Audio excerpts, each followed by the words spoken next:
Assalamualaikum warahmatullahi wabarakatuh. Saya sedang ada di kota Melbourne, baru selesai sidang di Supreme Court of Victoria, Australia. Hari ini saya akan memberikan sedikit komentar atas berjalannya proses pemeriksaan Roy Suryo sebagai tersangka di Kepolisian Republik Indonesia. Akhirnya saya memutuskan untuk menjadi bagian kuasa hukum dalam kasus tersebut. Bukan hanya saya meyakini ada indikasi kriminalisasi dalam penanganan kasus itu, tetapi yang jauh lebih penting adalah bagaimana kita kemudian melihat kasus ini secara lebih substantif. Ini bukan hanya persoalan pidana, sebagaimana pasal-pasal yang dituduhkan. Lebih mendasar dari itu, ini adalah persoalan konstitusionalitas, bagaimana penegakan hukum harus merdeka dari berbagai kepentingan termasuk intervensi kekuasaan. Di negara sebagaimana Australia, alhamdulillah saya punya izin praktek bukan hanya di Indonesia tapi di Australia, sehingga bisa membandingkan penegakan hukum di dua negara. Di negara yang lebih demokratis sebagaimana Australia, kemandirian, kemerdekaan, kekuasaan kehakiman adalah prinsip yang dijaga dengan sangat teguh.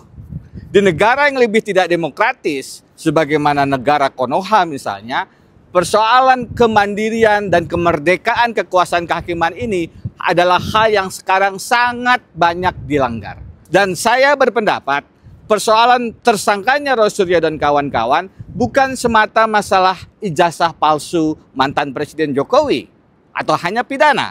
Lebih mendasar dari itu adalah isu konstitusionalitas yang harus sama-sama kita hormati jika ingin menjadi bangsa yang besar. Saya memutuskan menjadi kuasa hukum karena ingin menegaskan tidak boleh ada penggunaan kekuasaan yang kemudian membungkam sikap kritis dari orang-orang bahkan jika berhadapan dengan mantan presiden sekalipun. Karena itu, saya memutuskan untuk menambah perspektif hukum tata negara, bidang yang saya geluti, politik hukum, bagaimana kemudian relasi kekuasaan dengan hukum, tanpa kemudian mengenyampingkan isu-isu hukum pidananya. Tata negara dan politik penegakan hukum adalah perspektif yang harus diletakkan sebagai pondasi dasar pada saat kita melihat dan menganalisis masalah ini. Karena apa? Karena mantan Presiden Jokowi telah menunjukkan bagaimana beliau merusak tatanan demokrasi, terutama di masa-masa akhir jabatannya. Cawe-cawe dalam Pilpres 2024, kemudian adanya putusan 90 yang menjadikan Gibran memenuhi syarat sebagai calon wakil presiden, adalah bentuk-bentuk pelanggaran konstitusi yang sekarang berlanjut dengan mentersangkakan warga negara yang bersikap kritis terkait dugaan ijazah palsunya. Karena itu, saya merasa wajib melakukan langkah advokasi hukum untuk menegaskan tidak boleh penggunaan kekuasaan atau siapapun yang merasa berkuasa menentukan arah penegakan hukum. Terlebih hukum pidana, hukum yang bisa membuat orang dipenjarakan, hukum yang bisa membatasi hak asasi manusia. Dalam konteks itu, penggunaan hukum pidana adalah alat intimidasi yang harus dilawan. Tidak boleh siapapun, termasuk mantan presiden sekalipun, melaporkan orang yang ingin membuka kebenaran dokumen publik, dalam hal ini ijazahnya, kepada khalayak. Justru seharusnya yang sudah lama kita tunggu-tunggu, mantan Presiden Jokowi harusnya dengan gentleman menunjukkan keaslian ijazahnya. Jadi saya minta maaf belum bisa mendampingi dalam pemeriksaan Roy Suryo dan kawan-kawan di kepolisian hari ini karena bersamaan dengan sidang di Melbourne, Australia. Tetapi insya Allah saya akan terus membersamai melakukan perlawanan terhadap penyalahgunaan kekuasaan yang mengintimidasi, yang mengintervensi penegakan hukum, apalagi hukum pidana di tanah air. Kita harus hentikan modus mengkriminalisasi, mempidanakan, memenjarakan, membuat takut siapapun yang ingin bersikap kritis agar Indonesia tetap terjaga kewarasan hukumnya.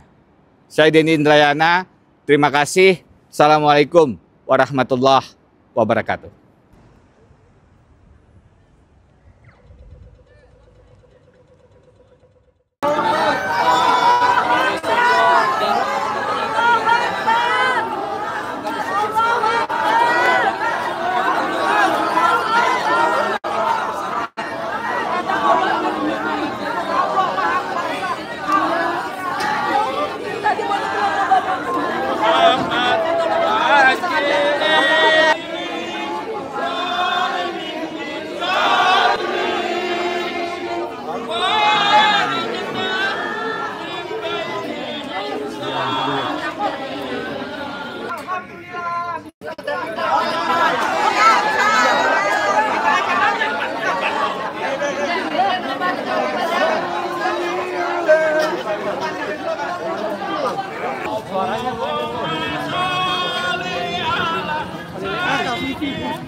Mana lu? Ini ditanya sama pemirsa.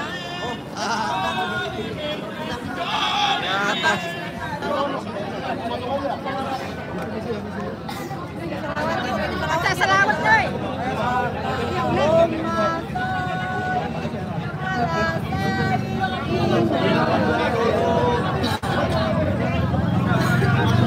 Oh ya, yang sekarang ini saat ini sedang menunggu ya tim dari tim kuasa hukum RRT. Itu depan pintu dikawal polisi nggak? Ceritain dong. Oh di ruangan itu banyak polisi, banyak pengawalan. Ya kan? Artinya memang momentum hari ini ditunggu-tunggu masyarakat gitu loh. Sehingga polisi aja begitu banyak yang menjaga Mas Roy dan kawan-kawan itu.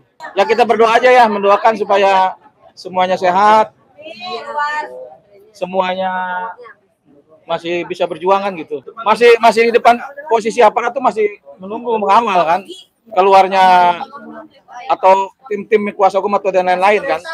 Berapa banyak? Ada 1.000. Ya, di belakang saya ada sekitar 10 petugas kepolisian yang sedang berjaga-jaga dan memantau perkembangan penyidikan di dalam ya.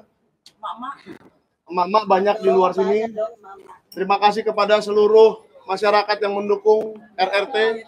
Termul banyak yang kecewa. Ya mungkin para ternak yang belum dikasih makan, silakan menunggu sampai pemilik ternaknya datang besok pagi mungkin. Mungkin peternaknya sudah tidur. Kan ternak yang dikomentarin. Ya kan? Termul dong, pakai termul. Enggak, ini saya ngomongin soal ternak. Ada ternak ayam, ada ternak sapi, ada ternak macam-macam. Ya. Oh iya, ya silakan. Yang penting pastikan kalian tidur cukup, makan cukup 3 kali sehari. Jangan lupa mandi. Ya. Dan yang saya sayangkan demo yang tadi pagi itu hanya 35 menit ya. Ya. Hah? Pasukan apa? Oh, turunnya dari angkot. Oh, saya nggak lihat tadi. Angkotnya ini nggak resmi dari Pemprov DKI nggak? Jaklingko? Bukan. Waduh, itu namanya tidak mendukung kemajuan pemerintahan daerah ya. Jadi kesimpulan yang bisa kita dapatkan dari hari ini, ya kita harus mengikuti proses hukum dengan baik dan benar. Ya, di mana kita harus memenuhi panggilan, penuhilah panggilan itu. Di mana ada pertanyaan dari penyidik, jawablah dengan baik dan pastinya akan membantu penyidik untuk mengungkap kebenaran, ya enggak? Membantu penyidik mengungkap kebenaran itu pastinya lebih baik untuk semua pihak yang terkait gitu loh. Jadi untuk semua pelapor dan semua terlapor, saya sampaikan selamat menunggu. Bagi termul kebenaran itu sakit. Berarti kalau Anda diberi kebenaran itu sakit, berarti Anda itu kesalahan. Oke, semakin dekat waktunya. Ya guys. Oke, inilah detik-detik yang kita sudah tunggu-tunggu. 5, 4, 3, 2, 1.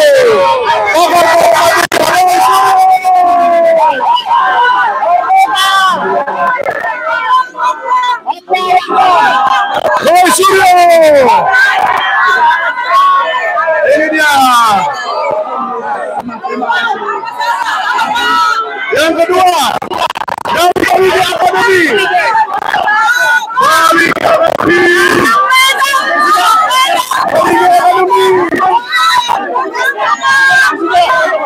Bali Academy. Rismon Sianipar.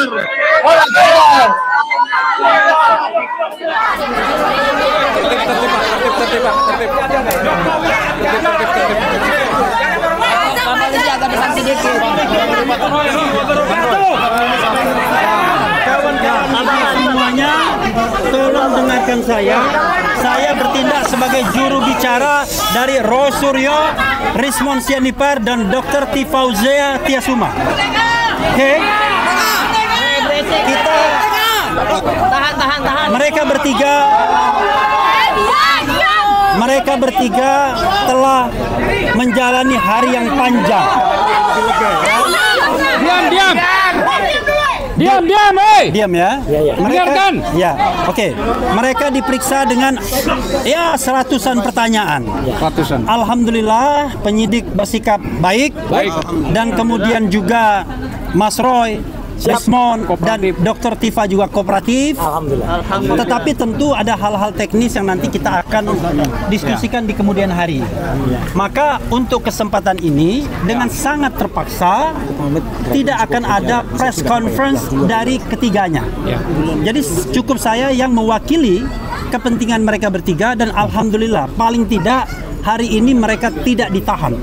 Padahal kita tahu pasal-pasal yang dikenakan ke mereka ancaman hukumannya sampai 12 tahun, yaitu pasal 35 Undang-Undang ITE. Alhamdulillah, saya mengatakan dengan tidak ditahan, Mas Roy akan lebih produktif, akan bisa berpikir, akan bisa menulis dan lain sebagainya.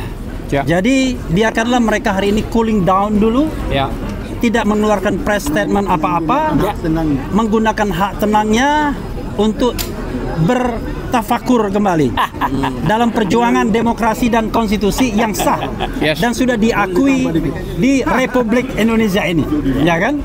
Jadi mudah-mudahan perjuangan kita tetap berada di jalur konstitusional. Jalur yang amin. Itu saja ya.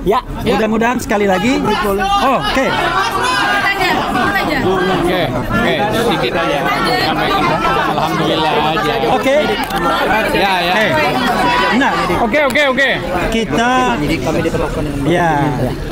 Oke, Mas Roy mengatakan bahwa dia diperlakukan dengan baik, ya, diberikan kesempatan sholat berkali-kali. Mas Roy yang tadinya 5 waktu menjadi 10 waktu.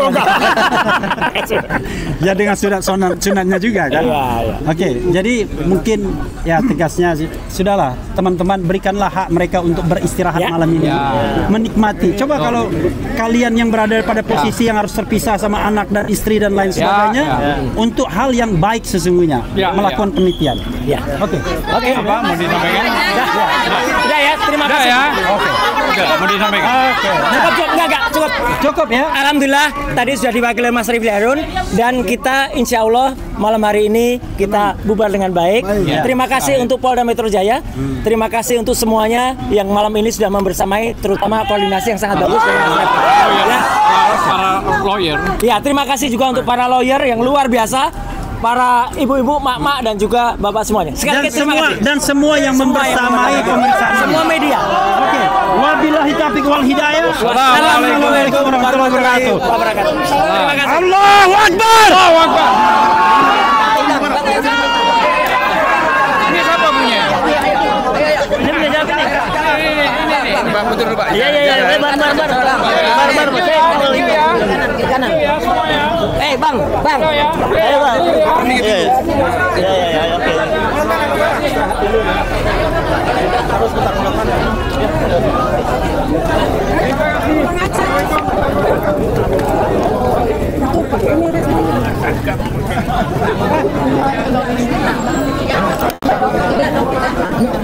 Mana Bang? Bang Rizman mana? Udah pulang. Bang Michael.